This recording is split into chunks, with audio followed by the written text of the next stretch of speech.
But how they end these movies is so wildly different. The point of that movie is, what does inaction look like? That's the headier, bigger idea. Inaction can look like that. If you do nothing when you have the opportunity to do something, this is the feeling that will come to you. It will. This is and this is, you know, people, again, people don't watch movies to be challenged that way. Christian Tafter says, I want to challenge you to see what it looks like when you do nothing and to see the horror of what happens when you do nothing. I know what you want to do. I know what I want to do. But I know that there are times when we do nothing and we let this happen. This is exactly what happens. They let it happen, and the horror of that is real. The horror of now, it doesn't have to be this particular scenario. They're using this scenario to make a point.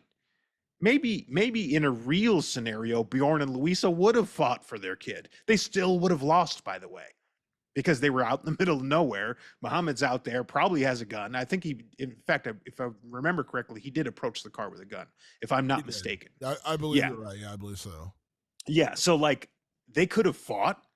They would have lost because they would definitely have gotten the shit kicked out of them by Patrick alone. Patrick alone could have beat both of them up easily. I don't even think Karen had to step in. Um, and then they're in the middle of nowhere because they've been funneled into the middle of nowhere. Like, they have nowhere to go. You just have to sit in your consequences, which, boy, oh boy, lots of people don't like. Lots of people. And then, so the people that saw that ending play out went, fuck that. That's not how things go. And I go, actually, that's probably how things go more often than not, especially if you do nothing. And that's what the point of that movie is. That's why it was a genius film. That's why it was nearly my number one film of the entire year, because of that ending, because of how bold it is to go, I'm going to make the audience sit with the weakness and the price you pay for it.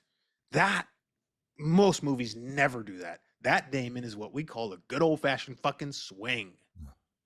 Well, and again, I'm not saying that just making a bleak ending is the way to go, but because we are so conditioned for the better outcome in films, even horror films, to be honest, like we're conditioned to expect Totally.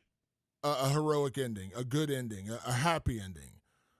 When I watched the original Speak No Evil and just atrocities that are carried out on screen in those final 15 minutes, I was just so dumbfounded. I was like, what did I just watch?